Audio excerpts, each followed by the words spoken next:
Swayam Prabha. Digital India. Educated India.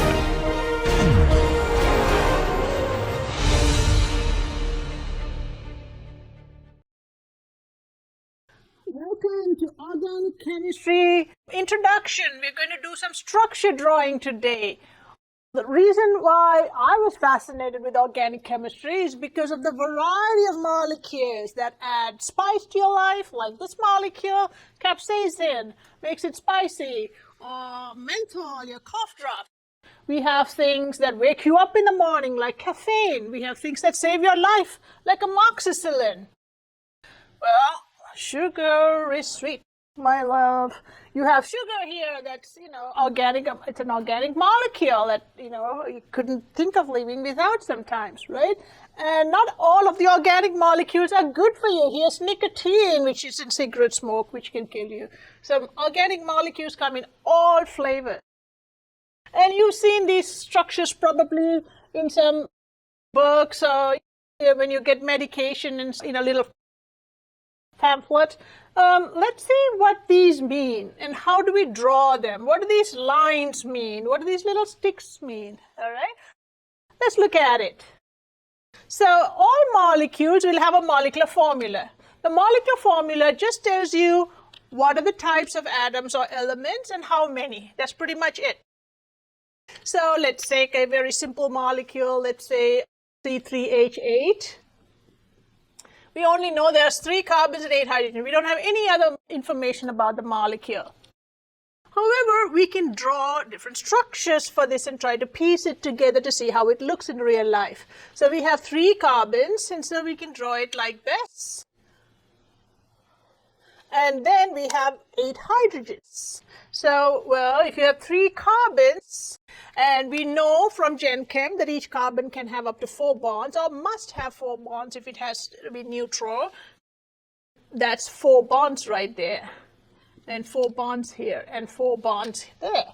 So that means you have 8 bonds possible, and all of them are connected to hydrogens according to the molecular formula. So this is an expanded structure. An expanded structure shows you what the element is, and it writes down carbon and hydrogens or any of the other atoms like oxygen or nitrogen, which we call heteroatoms, that are non-carbon hydrogen atoms, and it tells you where the bonds are.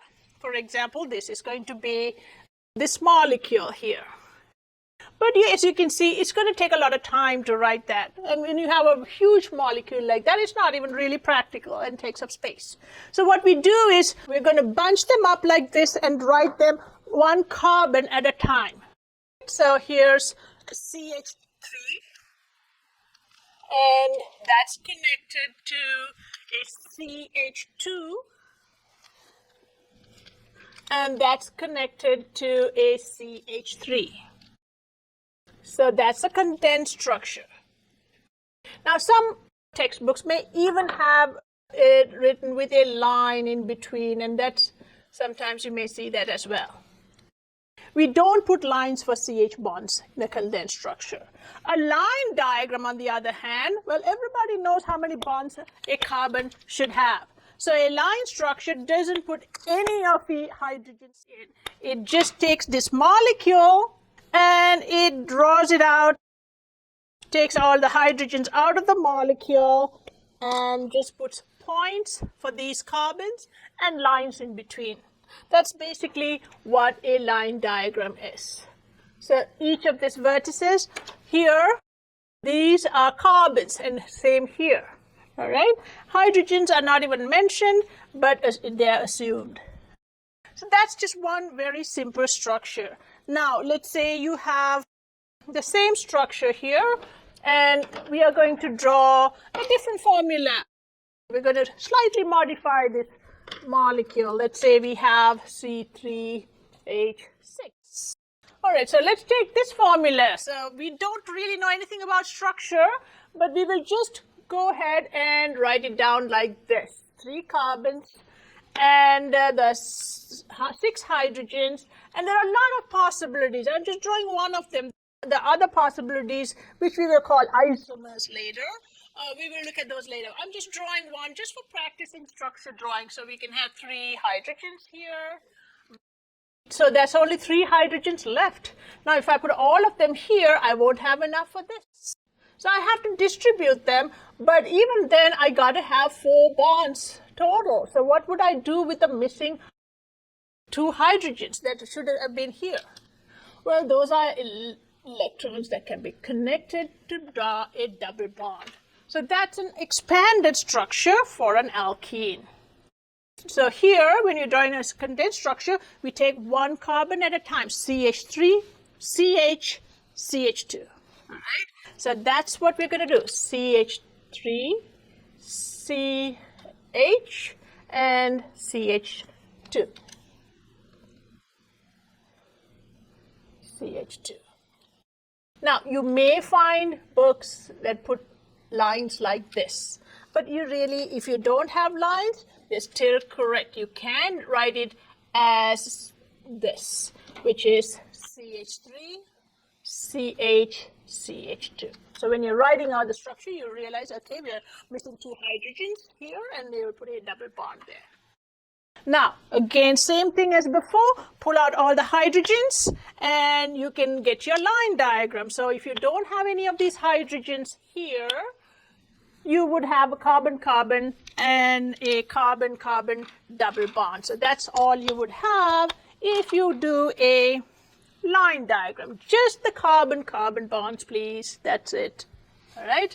So if you do a bond line diagram for that, CH3 and a double bond. As you can see, the angles, there are angles. It's not straight, just because, again, we'll look at it later, but they are 109.5 typically and not 180 between these carbon-carbon bonds. So here's just a very simple way of drawing structures, the different ways of drawing structures in organic chemistry. Now, what if a molecule is branched? For example, let's take this molecule that's branched. How do we draw out a branched molecule? All right, let's take the branched molecule. The formula for this would be, well, there are 1, 2, 3, 4 carbons, C4, and there's 10 hydrogens. So you can have it, this is just one way to draw it. There are 3 carbons, and the middle carbon has a branch here. And so you can put the hydrogens on there.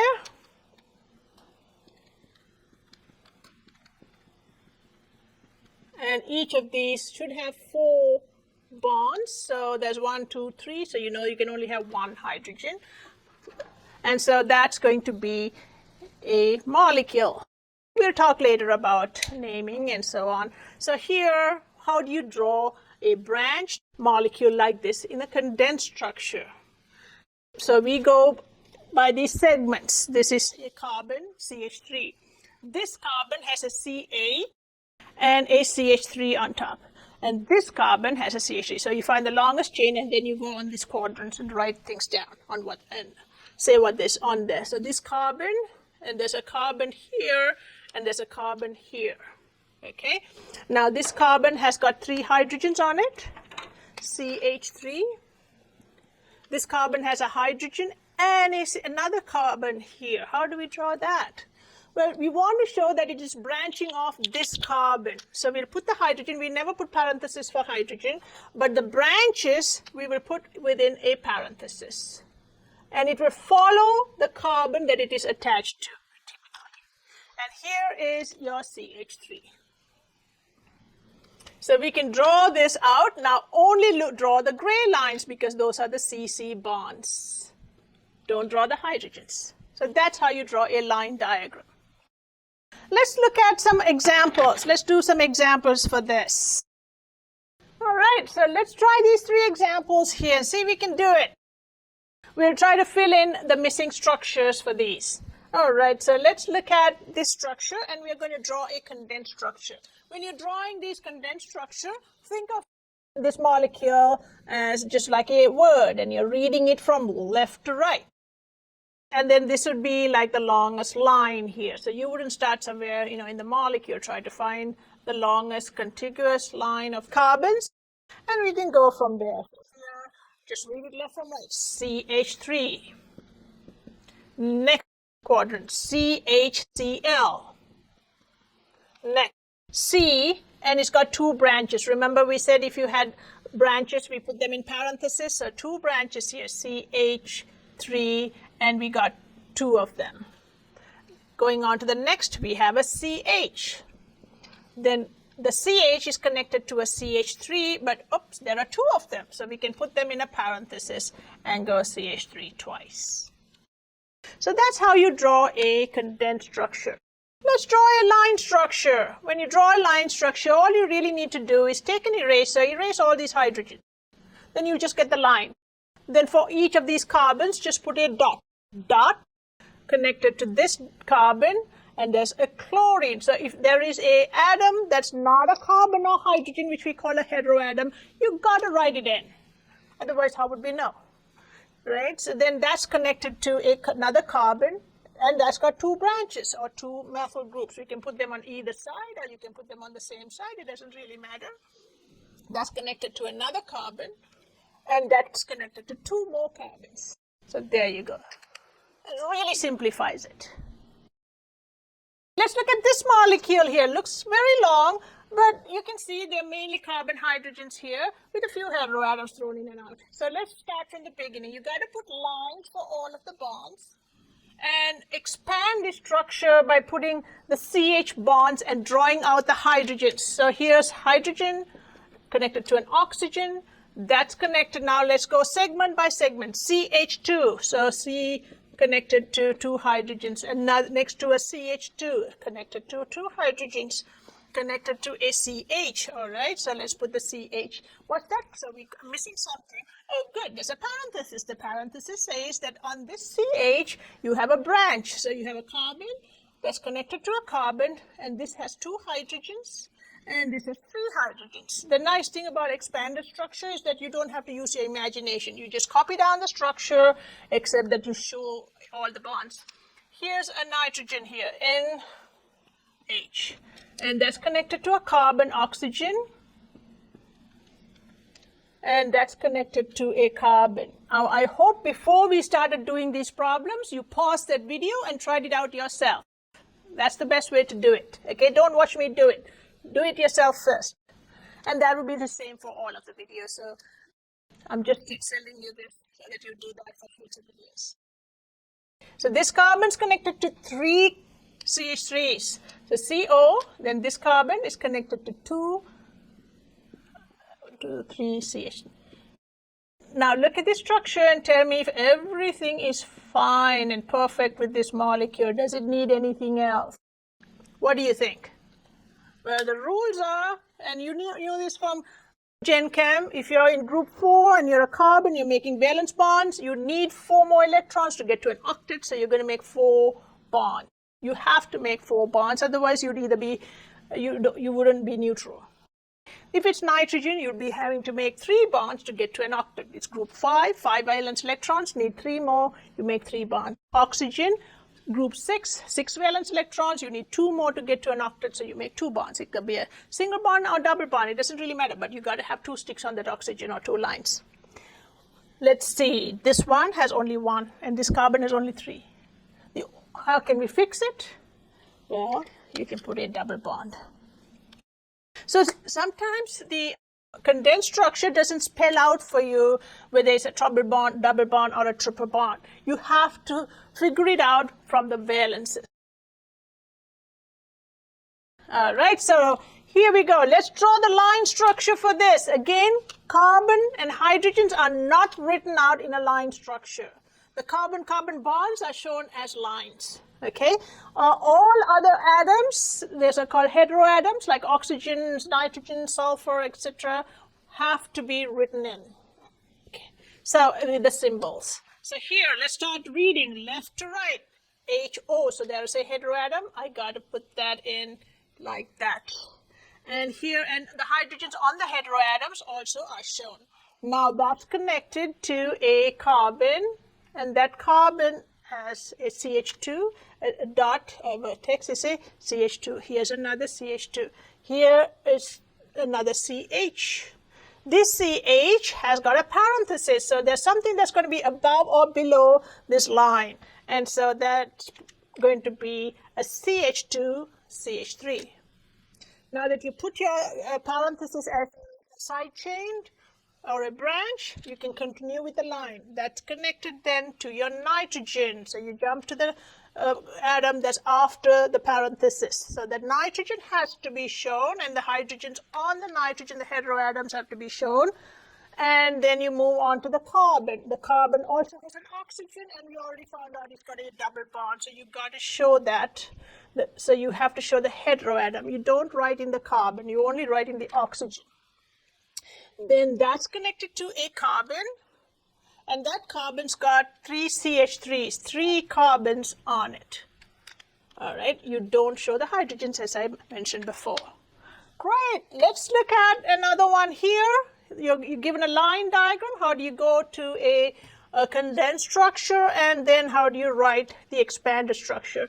You can write the molecular formula for all of this by counting the number of carbons and hydrogens and chlorides and so on. And writing it down. So over here, this is going to be a carbon with 3 hydrogens. That's a CH3. So let's draw that out, spell it out. So let's do this first. That's connected to an oxygen. And here, this dot here is a carbon, and that has a double bonded oxygen. Now that's connected to another carbon, and that carbon should have a hydrogen because it's got 3 bonds already. The 4th one is a hydrogen, and then that carbon obviously would have to have 3 hydrogens, so it will have 8 electrons total and an octet. That is connected to a CH2. So this is connected to a CH2 here, and that's connected to a carbon that has a double bond. So that means there are already 3 bonds on this carbon, which means you can only have space for 1 hydrogen there to get an octet. That carbon here has got 2 branches. This has got a carbon with 2 hydrogens and a chlorine on it. This carbon has got a hydroxyl and another carbon with a triple bond on it. And that triple bond is connected to a nitrogen. So let's go back and check our valences. This has got 3 bonds, so the 4th bond would be a hydrogen. This has got 4 bonds, and nitrogen has 3 bonds, and we are fine. All right, you can do a quick check, go down the line and see if you missed anything, and it looks like we got them all. All right, so let's look at it, and let's draw the condensed structure. We can draw it either from here or from here. It doesn't really matter. So here's your CH3. You can also start it off as, well, start CH3, O, CO, and then CH, and there's a branch, a CH3 hanging off of it. And that's connected. This, we go back then to the original chain and continue. This is just a side chain, okay? And then from here, we're going to a CH2. So just writing the longest chain left to right. That's connected to a CH, and that has a double bond, which you don't really have to spell out. And here, your line is going this way. This is a side chain or a distraction or a, what you call a substituent, okay? So we have to put this within a parenthesis. So C, and then CH2, Cl. CH2Cl is your side chain. Then we go up here. So we continue with on our regular road here, left to right. This is our silk route. So we're going back. So you're going to CHOH, and OH is kind of hanging off the chain. So we'll have to put that on in our parenthesis. And then you're connected to a cyanide, CN. You don't have to show the lines. There you go. So that's how you get to our condensed structure from either a line structure or a expanded structure. Here we show every single atom and bond. Here we show the atoms but not the bonds. Here we don't show all of the atoms except for heteroatoms, and we show the bonds with lines. Let's look at some of these, and well, let's draw an expanded structure for this, and maybe a condensed structure for some of the. Okay, so let's draw an expanded structure because this is a small one. So you have to write out the carbons for all of this. This is a ring molecule, and there are 6 carbons in the ring. So it's a 6-carbon ring. On all of them would have hydrogens, but let's put all the other groups, then we can fill in with the hydrogens. This has got a carbon, and this has got an oxygen hydrogen. This has got a carbon, and that carbon is connected to 2 carbons here. So now we can go in and put in hydrogens to fill in the valence for this. So every carbon should have 4 bonds. So each of these 4 bonds would have 2 electrons. So you'll have a total of 8 electrons, which would be an octet. 1, 2, 3, need 1 more. All of these have 2 bonds, these 3. So then to make 4, you need to add 2 hydrogens, and that way you'll get your octet. 2, 4, 6, 8. Each of these is just 2 electrons holding those 2 together. And here is a carbon with 3 things, so you need 1 more hydrogen. Here is a carbon again with 3 things, you need 1 more hydrogen there. And here is a carbon with 3 bonds, you need 1 more. And this one obviously is not going to be having just 1 hand, it's going to have 4 total, and so you'll have 3 of them being hydrogens. That's an expanded structure for that molecule. So now that we've done this molecule, let's move on to the next one and see if we can draw a very nice expanded structure for this one. So here, there's a stick like that's jutting out over there on this caffeine. So that is a bond, and obviously there should be something at the end of it, otherwise they won't draw it out. Hydrogens are not shown on these diagrams. So here's a carbon, and that carbon should have 3 bonds to account for that octet. This is going down, and you got to show that there is a carbon that's bonded to oxygens. That's connected to a nitrogen, and that has a stick going down. That means there's a carbon at the end. So that carbon, in order to have an octet, would have to have 4 bonds. And all the invisible bonds here would be the hydrogens. That's connected to a carbon, and that carbon has got another carbon and a nitrogen on the side, which means there's 1 hydrogen to that carbon. This nitrogen is connected to by 2 bonds to this carbon, and since we have already 3 bonds, there's 1 hydrogen over there. And that's connected to a nitrogen over here. That nitrogen has a stick pointing up, which means you have 3 hydrogens.